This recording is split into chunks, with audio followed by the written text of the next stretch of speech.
Praise the lord. దేవునికి స్తోత్రం కలుగును గాక. చిన్న ప్రార్థన చేసిన తర్వాత వాక్య సందేశంలోనికి వెళ్దామండి. స్తుతుల మీద ఆశీర్వాడు మా ప్రియ పరలోక తండ్రి, నీ ప్రియ కుమారుడు మా రక్షకుడు నాయన యేసుక్రీస్తు వారి సజీవమైన నామంలో మమ్మల్ని సజీవులుగా ఉంచి నా తండ్రి మీ వాక్య సందేశమును వినుటకు వినగలిగిన చెవి, గ్రహించగలిగిన మనస్సు, లోబడే హృదయం ప్రతి ఒక్కరికి అనుగ్రహించి మీ ఆశీర్వాదములతో దీవులతో నింపమని యేసయ్య అతి శ్రేష్టమైన నామంలో ప్రార్థించుతున్నాం పరమ తండ్రి, ఆమేన్. పరమగీతము 1వ అధ్యాయం 4వ వచనం. నన్ను ఆకర్షించుము, మేము నీ యొద్దకు పరిగెత్తి వచ్చేదము. నన్ను ఆకర్షించము, మేము నీ యొద్దకు పరిగెత్తి వచ్చే. ఈ రోజుల్లో అనేకులు మరి ప్రపంచ నలుమూలల ఇటు అటు ప్రయాణ పరుగులు పెట్టేవారు ఎందరో. ఎక్కడ చూచినను, ఏ స్థలంలో చూచినా జనులు బస్ స్టేషన్లో, మరి రైల్వే స్టేషన్లో కానీ, ఎయిర్పోర్ట్లో కానీ, హాస్పిటల్స్లో కానీ మరి జనులు పరిగెత్తుటను మరి చూడగలుగుతాం. ఎందుకొరకు పరిగెడుతున్నారో అనేక కారణాలు ఉన్నాయి. ఉద్యోగం కొరకు పరిగెత్తేవారు ఉన్నారు, రోగములు మరి స్వస్థత కొరకు రోగ స్వస్థత కొరకు పరిగెత్తేవారు ఉన్నారు, పెళ్ళిళ్ళకు మరి పరిగెత్తేవారు ఉన్నారు, పుట్టిన దినములకు హాజరయ్యేవారు ఉన్నారు, చావులకు కావచ్చు, నారుల నాటుటకు కావచ్చు, గృహ ప్రవేశముల కొరకు కావచ్చు, మరి ఇలాగున మరి రకరకాల కారణములు కొరకు జనులు ఇటు అటు పరిగెత్తుట. అందుకే యేసయ్య ఈ మాటలో సెలవిచ్చాడు. మత్తయి సువార్త 11వ అధ్యాయం 28వ వచనం. ప్రయాసపడి భారము మోసుకొని చున్న సమస్త జనులారా, నా యొద్దకు రండి, నేను మీకు విశ్రాంతి కలుగజేస్తున్నాను. నాడు అనేకులు ప్రయాసపడుతున్నారు, అటు ఇటు అటు ఇటు. అందుకే కదా మరి ప్రసంగి మరి 3వ అధ్యాయంలో అయితే చాలా స్పష్టంగా మరి ప్రతిదానికి మరి సమయం కలదు. ఆకాశము క్రింద ప్రతి ప్రయత్నముకు సమయం కలదు.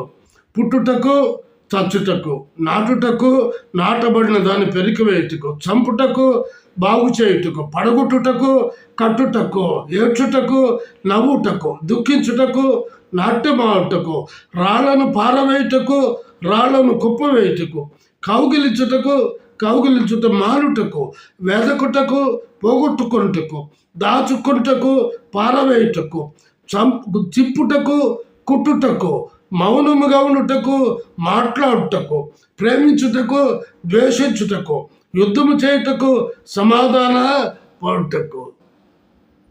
ఇవన్నీ పరిగే.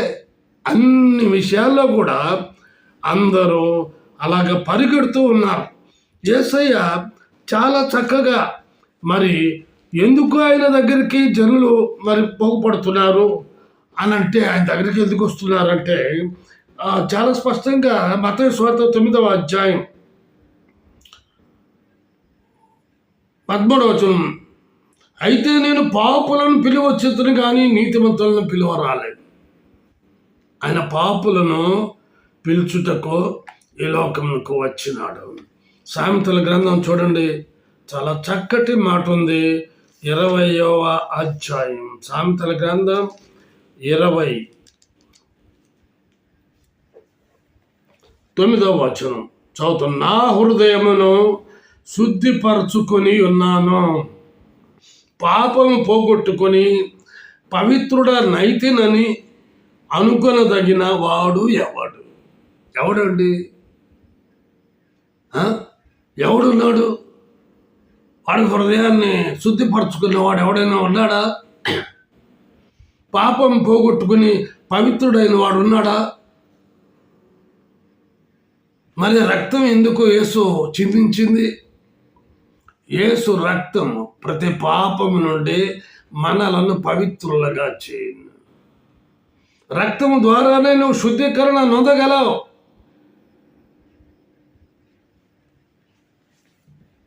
రోమీయులకు రాసిన పత్రిక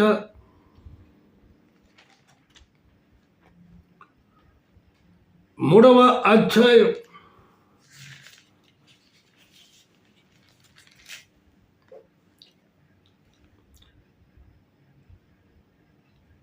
23వ వచనం, ఏ భేదమును లేదు,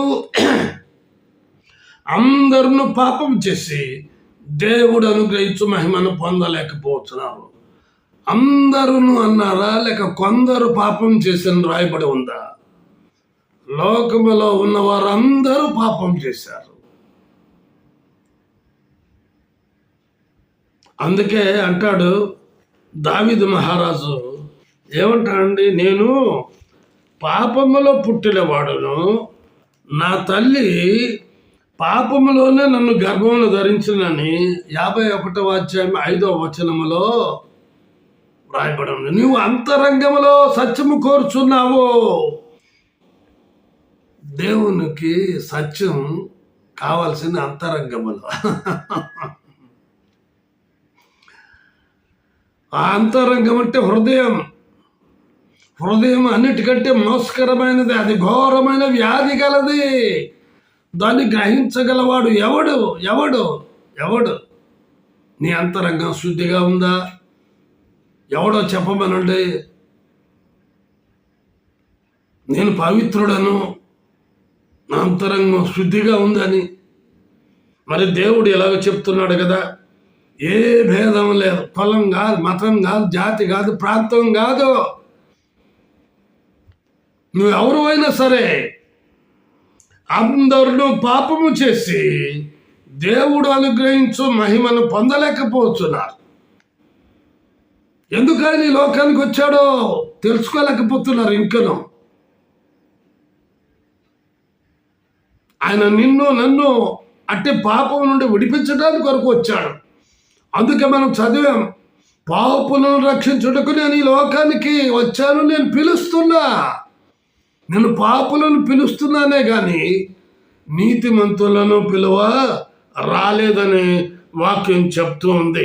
అయితే మరి యేసు జీవించిన రోజులలో ఆయన వెంట మరియు ఆయన కొరకు పరిగెత్తారు. వారు ఎందుకు పరిగెత్తారో మీకు తెలియపరుచుతున్నాను. ముందుగా దైవజనులు భగత్ సింగ్ గారి యొక్క ప్రయాణ జీవితంలో జరిగిన సంఘటనను మీ దృష్టికి తీసుకుని వస్తున్నా.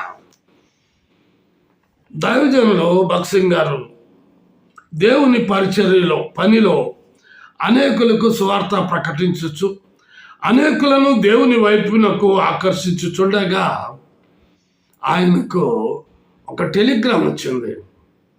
అందులో మీ తండ్రి చనిపోయారు, సమాధి కార్యక్రమంకు రమ్మని కబురు పంపగా,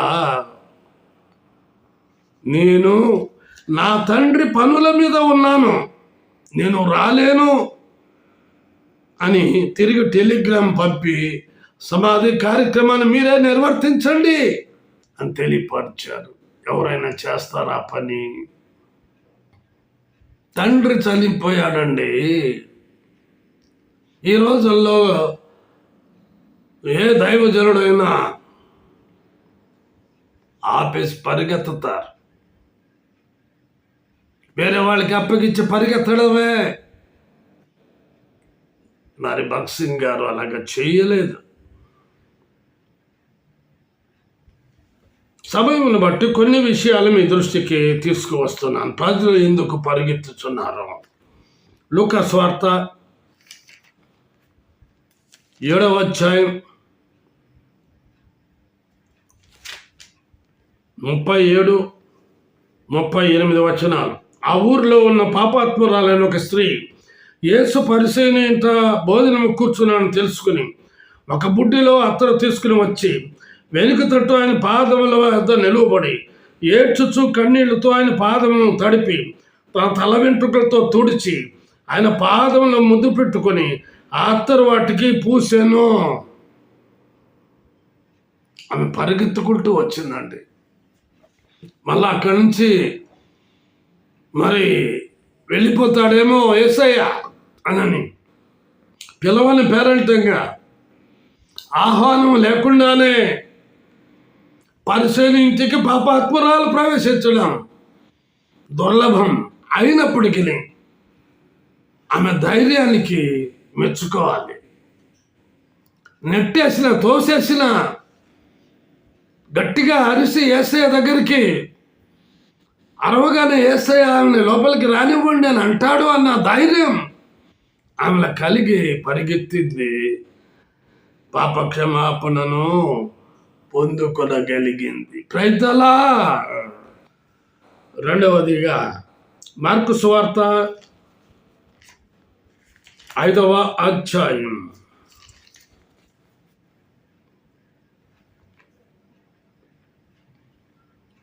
27, 28 వచనాలు. ఆమె యేసును గురించి విని, నేను ఆయన వస్త్రములు మాత్రం ముట్టిన బాగుపడదును అనుకుని జన సమూహములో ఆయన వెనుకకు వచ్చి ఆయన వస్త్రము ముట్టెను. అంటే జన సమూహం అప్పటికే యేసయ్యను చుట్టుముట్టున్నారు. మరి ఆమెకు వార్త వినబడింది, గమ్ముకుంటుందా? ఆమె బాధని వారణ చేసుకోవాలి, ఆమెకు స్వస్థత కావాలి. ఏదో తిప్పలు పడింది. చూడండి, ఆ మాటలు చదువుతున్నాను. 12 ఏళ్ల నుండి రక్తస్రావ రోగము కలిగిన ఒక స్త్రీ ఉండను. ఆమె అనేక వైద్యుల చేత ఎన్నో తిప్పలు పడి తనకు కలిగినదంతా వేయమి చేసుకుని ఎంత మాత్రమో ప్రయోజనము లేక మరింత సంకటపడెను.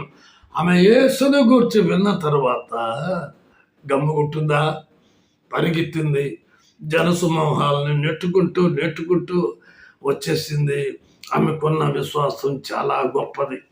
ఆయన ముందు నిలబడటానికి, ఆయన ఎదుట నిలవబడి తన యొక్క బాధలు చెప్పుకోవటానికి సిగ్గుపడింది. అవమానం. ఒకవేళ ఆయన అడుగుతాడేమో, ఏమమ్మా, అంత వ్యయం చేసుకున్న తర్వాత, అందరి దగ్గరికి వెళ్ళిన తర్వాత నేను కనిపించానా? అడగరా ఈ మాట ఈ రోజుల్లో? చాలామంది ఇప్పుడు నేను కనిపించానా అని అంటారు. కానీ ఆమెకు ఉన్న విశ్వాసం చాలా గొప్పది. ఆయన వస్త్రములో శక్తి ఉంది అని గ్రహించి ఆయన వస్త్రాన్ని ఆయనకు తెలియకుండా ముట్టుకుంటే ప్రభావం ఆయనలో నుండి బయలు వెళ్ళిందని యేసయ్యే స్వయంగా శిష్యులతో అన్నాడు. అయ్యా, నీ మీద ఎందరో పడుతున్నారు, ఎవరని చెప్పము అంటే, లేదు ప్రత్యేకంగా ముట్టుకున్నారు అనగానే ఆవిడ భయపడి వణుకుచు వచ్చి 2 మాటలు చదువుతున్నాను. 33 వచ్చిన. అప్పుడు ఆ స్త్రీ తనకు జరిగినది ఎరిగి భయపడి వణుకుచు వచ్చి ఆయన ఎదుట సాగిలపడి తన సంగతి అంతయు ఆయనతో చెప్పింది. ఇప్పుడు ఏమైపోయింది? మొత్తం చెప్పేసింది. వచ్చిన జనసమూహం అంతా కూడా మరి వింటున్నారు. అందుకు ఆయన, కుమారి, నీ విశ్వాసము నిన్ను స్వస్థపరచను, సమాధానము గలదానమై పొమ్ము, నీ బాధ నివారణ అయి నీకు స్వస్థత కలుగును గాక అని ఆమెతో అన్నాను. దేనికి పరిగెడుతున్నారండి? ఒకరేమో పాప క్షమాపణ కొరకు పరిగెత్తారు, మరొకరేమో కొన్ని సంవత్సరాల నుండి రోగం కుదుడు పడకపోతే పరిగెత్తి స్వస్థత కొరకు పరిగెత్తింది. 3వదిగా చూచినట్లయినచో మత్తయి సువార్త 9వ అధ్యాయం 18వ వచనం చదువుతున్నాను. ఆయన ఈ మాటలు వారితో చెప్పుతుండగా, ఏ మాటలండి?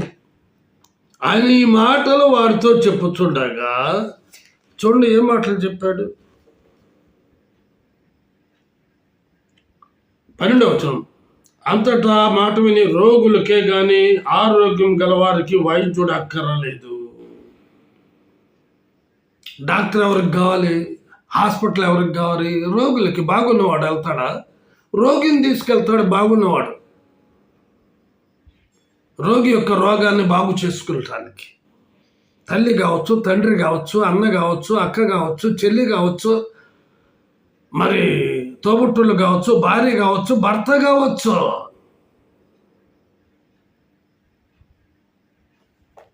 అయితే యేసయ్య దగ్గరకు ఆ రోజుల్లో ఒక అతను వచ్చాడు. ఆయన మాటలు వారితో చెప్పుచుండగా ఇదిగో ఒక అధికారి వచ్చి ఆయనకు మ్రొక్కి, నా కుమార్తె ఇప్పుడే చనిపోయినది, అయినను నీవు వచ్చి నీ చెయ్యి ఆమె మీద ఉంచుము. ఎంతటి విశ్వాసం అండి! ఒక పక్క అధికారి అంటున్నాడు, నా కుమార్తె చనిపోయింది అంటున్నాడు.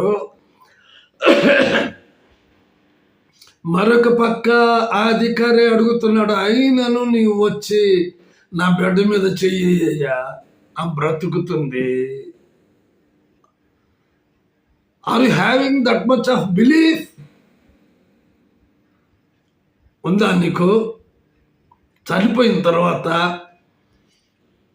డాక్టర్ ఎందుకు? యేసయ్య చనిపోయిన వారిని కూడా లేపగలడు. వెళ్ళాడుతులో పాప క్షమాపణ కలుగు చేయగలిగిన దేవుడు, పాపికి పరిశుద్ధతలోనికి నడిపించగలిగిన యేసయ్య, రోగికి స్వస్థతను అనుగ్రహించగలిగిన యేసయ్య, నా కుమార్తె చనిపోయినా కూడా బ్రతికించగలడనే నమ్మకంతో పరిగెట్టాడు. చూడండి ఏం జరిగిందో. ఆమె బ్రతుకునను యేసు లేచి అతని వెంట వెళ్ళెను. ఆయన శిష్యులు కూడా వెళ్ళేది. చూడండి 23వ వచనం. అంతలో యేసు అధికారి ఇంటికి వచ్చి పిల్లల గ్రోవులు వాయించు వారిని గొల్లు చేయుచుండు జనసమూహములను చూచి, స్థలమీయుడే, ఈ చిన్నది నిద్రించుచున్నదే గాని చనిపోలేదు అని వారితో చెప్పగా వారు ఆయనను అపహసించిరి. చనిపోయిన తర్వాత ఆ యొక్క బిడ్డ దగ్గరికో లేక ఆ శవం దగ్గరికో మరి ఎవరన్నా వెళ్ళాలంటే చుట్టూ జనులు స్థలమేయరు. అక్కడ స్థలమేయండి, ఇచ్చినది నిద్రించుచున్నదే అనగానే అందరూ తేరిచూచారు, అపహసిస్తున్నారు. మేము గొంతు దించుకొని ఏడుస్తుంటే, కన్నీరు కారుస్తూ విలపిస్తుంటే, 12 ఏళ్ల ప్రాయంలోనే బిడ్డ చనిపోయిందని బాధపడుతుంటే, ఈయనేమో ఆ చిన్నది నిద్రిస్తుంది,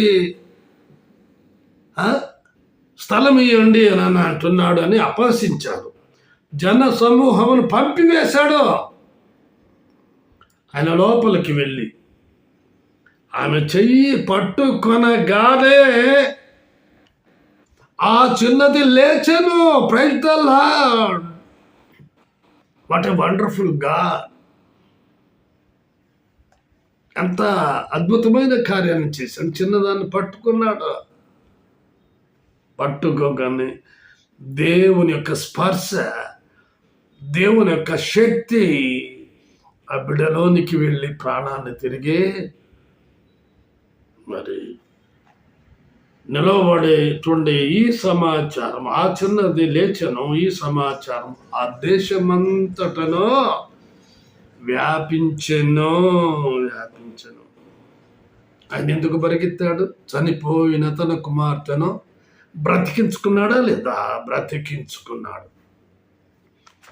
చూడండి మరొక సంఘటన, మార్కు సువార్త 9వ అధ్యాయం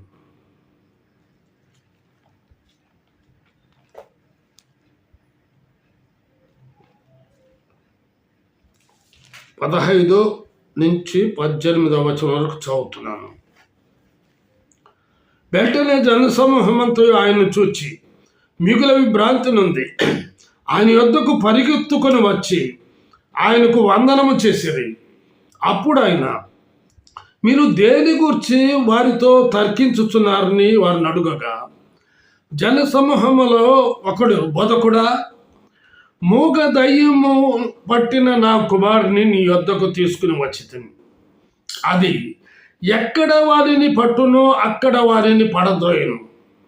అప్పుడు వాడు నురుగు కార్చుకొని పండ్లు కొరుకుకొని మూర్ఛిల్లును. దానిని వెళ్ళగొట్టుడని నీ శిష్యులను అడిగితిని గాని అది వారి చేత కాలేదని ఆయనతో చెప్పాను. అందుకు ఆయన, విశ్వాసము లేని తరము వారలారా, నేను ఎంతకాలము మీతో ఉందును, ఎంతవరకు మిమ్మల్ని సహితును, వారిని నన్ను యొద్దకు తీసుకుని రండిని వారితో చెప్పగా వారు ఆయన యొద్దకు వారిని తీసుకుని వచ్చిరి. దయ్యము ఆయనని చూడగానే వాని విలవిలలాడించెను గనుక వాడు నేలపడి నురుగు కార్చుకొల్చు పొర్లాడుచుండెను. అప్పుడు ఆయన, ఇది వీనికి సంభవించి ఎంతకాలమైనదని వాని తండ్రిని అడుగగా అతడు బాల్యము నుండియే అది వాని నాశనము చేయవలని తరచుగా అగ్నిలోను నీళ్ళలోను మరి పడద్రోయను. ఏమైనను నీ వలనైతే మా మీద కనికరపడి మాకు సహాయము చేయుమనెను. అందుకు యేసు నమ్ముట నీ వలనైతే నమ్మువానికి సమస్తమును సాధ్యమే అని అతనితో చెప్పాను. వెంటనే ఆ చిన్నవాని తండ్రి, నమ్ముచున్నాను, నాకు అపనమ్మకం ఉండకుండా సహాయం చేయమని బిగ్గరగా చెప్పాను. ఆ జనులు గుంపు కూడి తన యొద్దకు పరిగెత్తుకుని వచ్చుట యేసు చూచి, మూగవైన చెవిటి దయ్యమా, వాణ్ణి వదిలిపమ్ము, ఇక వానిలో ప్రవేశింపవద్దని నీకు ఆజ్ఞాపించుచున్నానని చెప్పి ఆ పవిత్రాత్మను గద్దించాను. అప్పుడు అది కేక వేసి వారిని ఎంతో విలవిలలాడించి వదిలిపోయాను. అంతటా వాడు చచ్చిన వాని వలె ఉండెను గనుక అనేకులు వాడు చనిపోయానని. అందుకు యేసు వాని చెయ్యి పట్టి వాని లేవనెత్తగా వాడు నిలువబడెను. ఆయన ఇంటిలోనికి వెళ్ళిన తర్వాత ఆయన శిష్యులు, మేమెందుకు ఆ దయ్యమును వెళ్ళగొట్టలేక పోతిమని ఏకాంతమున ఆయనను అడిగిరి. అందుకు ఆయన, ప్రార్థన వలననే కానీ మరి దేని వలనైనను ఈ విధమైనది వదిలిపోవుట అసాధ్యమని వారితో చెప్పాను. దేవుడి మాటలో దీవించును గాక. ప్రార్థన చేసుకుందామండి. ప్రేమ నమ్మకం గల మా ప్రియ పరలోకపు తండ్రి, కృపా సత్య సంపూర్ణుడా, నన్ను ఆకర్షించము, మేము నీ యొద్దకు పరిగెత్తి వచ్చేదము అన్న సత్యాన్ని గురించి ఎవరెవరు ప్రభా ఎందుకొరకు మీ వద్దకు పరిగెత్తినారు, అట్టి కార్యముల్లో పాప పరిహారం కొరకు పరిగెత్తి మరి పరిశుద్ధురాలిగా బయటకు వచ్చింది. స్వస్థత కొరకు పరిగెత్తి 12 సంవత్సరాల రక్తస్రావం కలిగిన స్త్రీ స్వస్థత నొందుకున్నది. ప్రభువా, మరి చనిపోయిన కుమార్తెను బ్రతికించుటకు అధికారి పరిగెత్తాడు. ప్రభువా, మరి అలాగ బ్రతికించుకున్నాడు. మూగ దయ్యం పట్టిన వారిని స్వస్థత కొరకు తండ్రి నాకు అపనమ్మకం ఉండకుండానట్లు సహాయం చేయమనగానే మీరు ఆ బిడ్డను బ్రతికించినందుకు స్తోత్రాలయ్యా. మేమును ఒకప్పుడు పాపులమే, దౌర్భాగ్యులమే, ఎన్నిక లేని వారమే, అయోగ్యులమే. మీ వద్దకు పరిగెత్తి వచ్చినప్పుడు మాకు రక్షణ భాగ్యాన్ని అనుగ్రహించారు. మమ్మల్ని మీ సొత్తుగా, మీ జనాంగముగా, మీ ప్రజగా చేసుకున్నందుకు స్తోత్రాలు తండ్రి. జీవితాంతం మీరు అక్కడ పర్యంతం వరకు మేము మా పరుగును కడముట్టించటానికి మీ వైపే, యేసు వైపే చూస్తూ పరిగెత్తడానికి సహాయం చేయమని యేసే నామమున ప్రార్థించుతున్నాం పరమ తండ్రి. ఆమేన్. తిరిగి వచ్చే వారం కలుసుకుందామండి. అంతవరకు సెలవు. దేవుడు మిమ్మల్ని దీవించును గాక.